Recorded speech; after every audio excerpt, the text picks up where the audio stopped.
War is often called the mother of invention, but sometimes invention crosses the line between genius and madness. It was 1942, the world was burning. Japan had attacked Pearl Harbor. The United States was still reeling, desperate for ways to strike back. And in the chaos of early wartime planning, ideas flooded into Washington, some brilliant, others insane. Among those letters, one stood out. It wasn't written by a general or a scientist. It came from a dentist. His name was Dr. Lytle S. Adams, a Pennsylvania dentist, inventor, and self-proclaimed problem solver. He had no military background, no degree in physics, and no access to laboratories. But he had an imagination unlike anyone else's. Just months before, Adams had visited Carlsbad Caverns in New Mexico, a place where millions of bats swarmed from the caves every evening, blackening the desert sky. He had been amazed by them, their precision, their speed, their sheer numbers. And when he heard about Pearl Harbor, an idea formed in his mind. What if, he thought, those bats could be turned into tiny silent bombers? It sounded ridiculous. But to Adams, it made perfect sense. Japan's cities were built mostly of wood and paper. A single spark could ignite an entire neighborhood. Thousands of bats carrying miniature incendiary bombs could start hundreds of fires at once, without warning, without detection. He wrote a detailed proposal to the White House, describing how the bats would be captured, cooled into hibernation, equipped with time-delayed incendiary devices, and released over Japanese cities before dawn. The letter reached the desk of President Franklin D. Roosevelt, and instead of laughing, Roosevelt reportedly said, "This man is not a nut. It sounds like a perfectly logical plan." Within weeks, Adams was summoned to Washington, and from that moment on, the United States began one of the strangest secret projects of the entire war, Project X-ray, the bat bomb program. What began as a crazy letter from a dentist was about to become a classified military experiment. When Dr. Lytle S. Adams arrived in Washington, D.C., he didn't look like the kind of man who could change the course of a war. He wasn't a soldier or a scientist. He was a middle-aged dentist from Pennsylvania, with a strange briefcase full of sketches, notes, and a dream that sounded more like a fantasy. Inside his proposal were pages covered in hand-drawn diagrams, bomb casings shaped like eggs, tiny harnesses for bats, and a complex release system designed to scatter them over an enemy city before dawn. It looked absurd. But at that moment in history, the United States was desperate for innovation. Pearl Harbor had been attacked. America was still recovering, angry and humiliated. The government opened its doors to almost any idea that might offer an edge, no matter how unconventional. And so, against all odds, Adams found himself explaining his idea to the highest levels of power.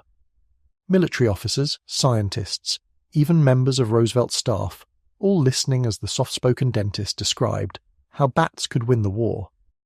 He explained it step by step. Japan's cities, Adams said, are built of bamboo, paper, and wood. They burn easily. One bat carrying one tiny incendiary could start a fire in every building it lands in. Multiply that by thousands, and you have chaos.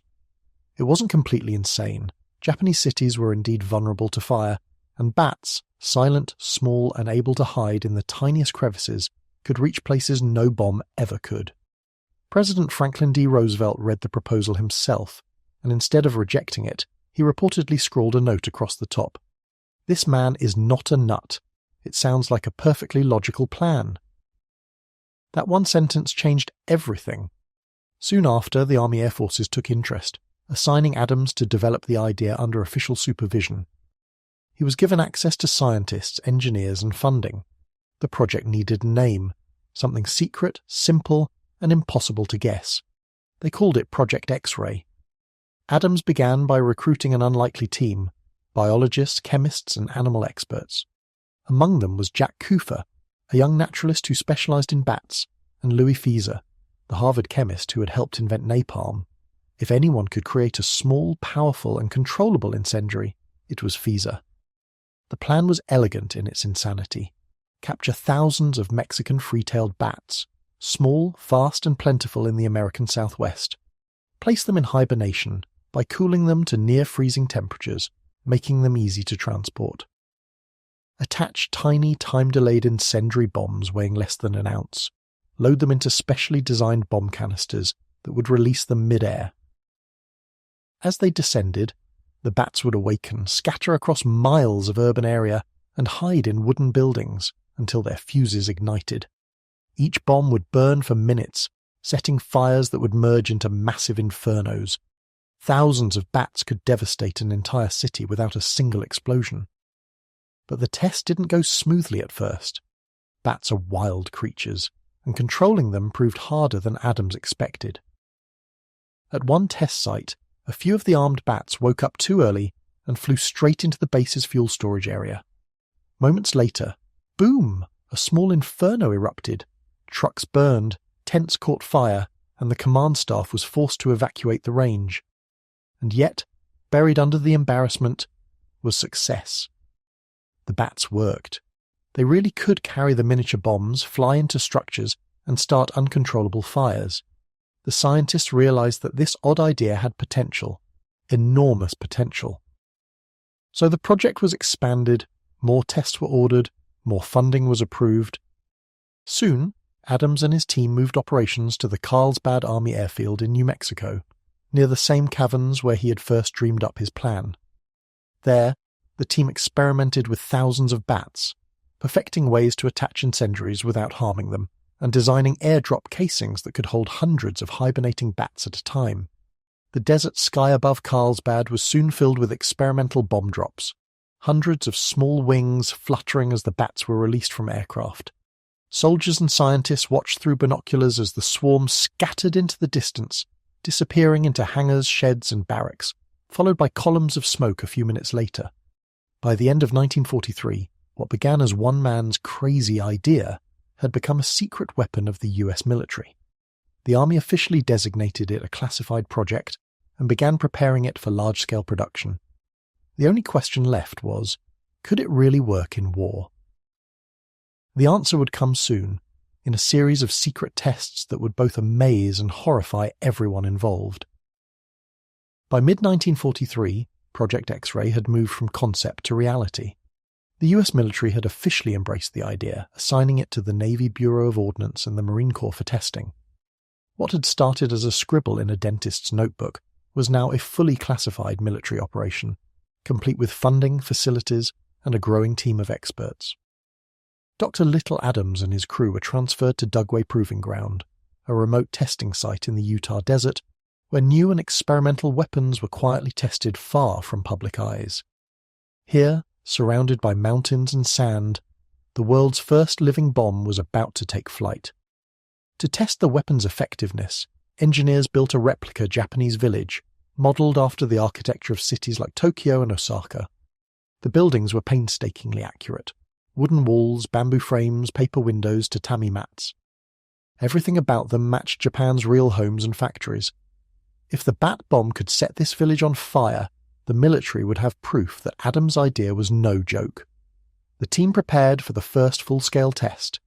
Hundreds of bats were cooled into hibernation, each fitted with a miniature incendiary device, a tiny canister filled with napalm designed to ignite after a timed delay.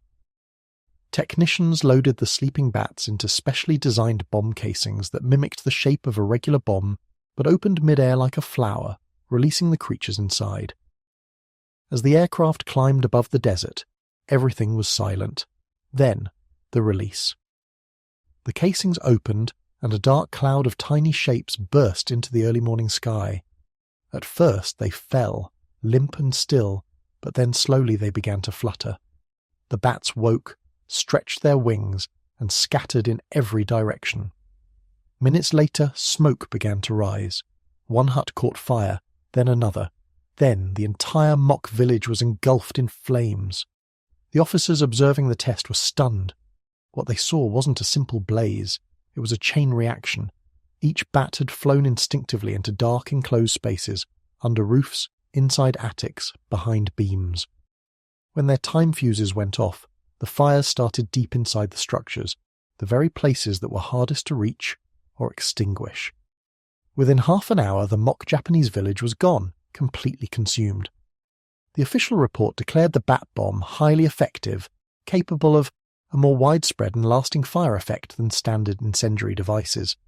The test results were so impressive that the military estimated one bat bomb could create hundreds of small fires across a single city, more destructive than traditional bombs of the same size. But with that success came chaos. During one of the later tests at Carlsbad, disaster struck. A group of armed bats escaped accidentally before deployment. They flew into hangars, supply tents, and even the base's fuel storage area.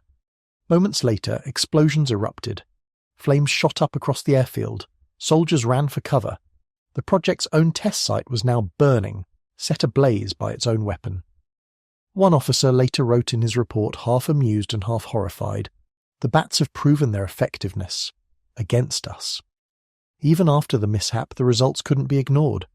The bats worked exactly as predicted. They carried their miniature bombs, found shelter instinctively, and ignited fires that spread rapidly. Encouraged by the results, the Navy pushed the project forward. They believed the weapon could become operational by mid-1945, ready to deploy in the Pacific Theatre. Designers began working on mass production models of the incendiary units, while scientists perfected the release mechanism for bombers like the B-24. Adams was thrilled. For the first time, he truly believed his wild idea, born in a dark cave and written on notebook paper, could change the course of the war. But behind the scenes, not everyone agreed.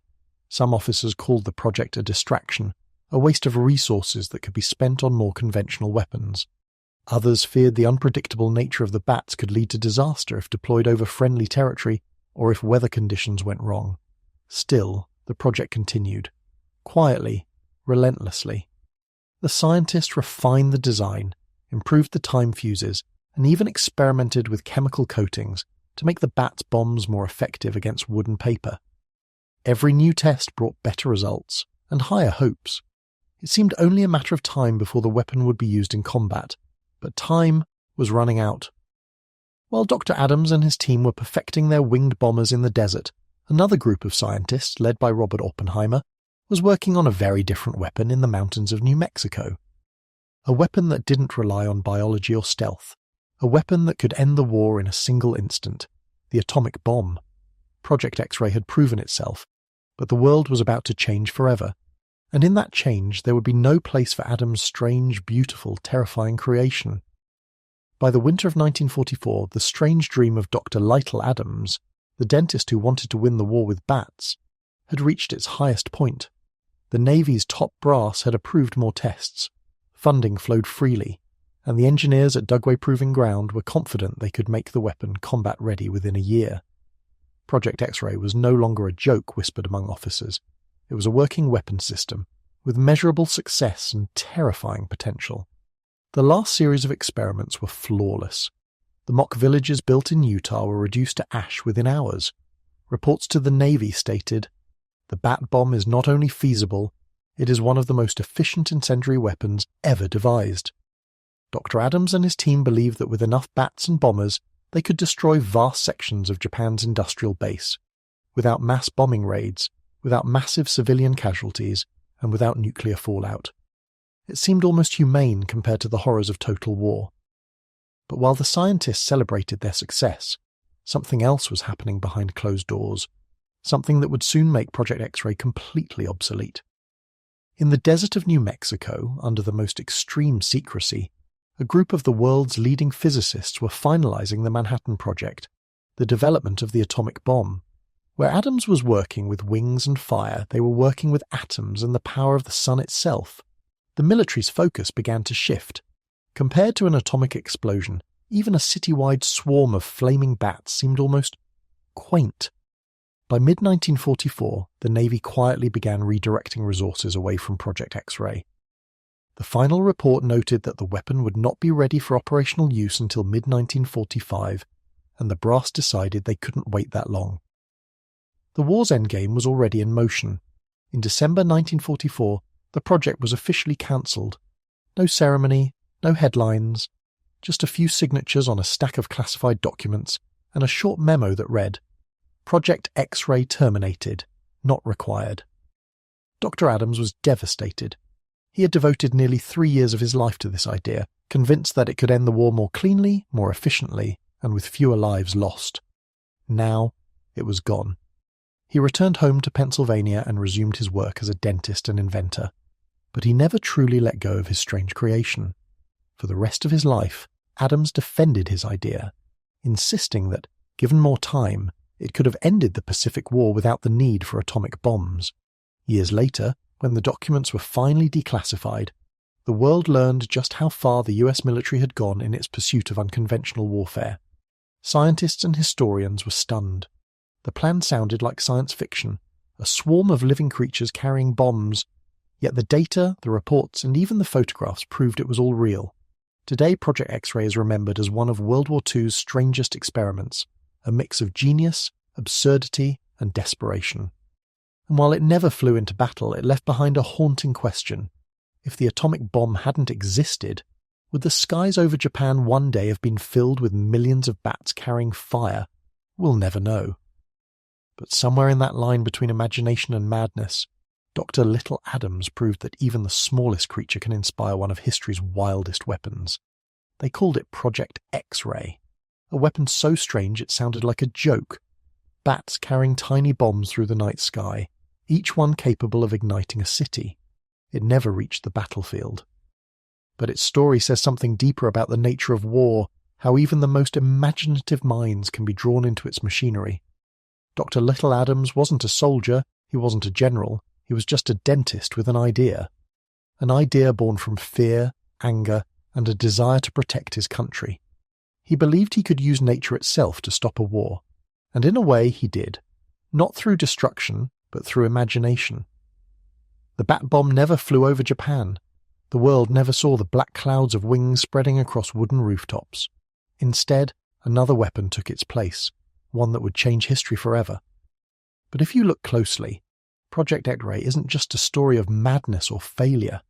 It's a glimpse into a time when every idea was worth exploring, when desperation turned dreamers into inventors, and when even the smallest creature, a bat, was imagined as a tool to end the world's greatest war. The bats never flew, but the idea still lingers, a reminder of the fine line between genius and insanity.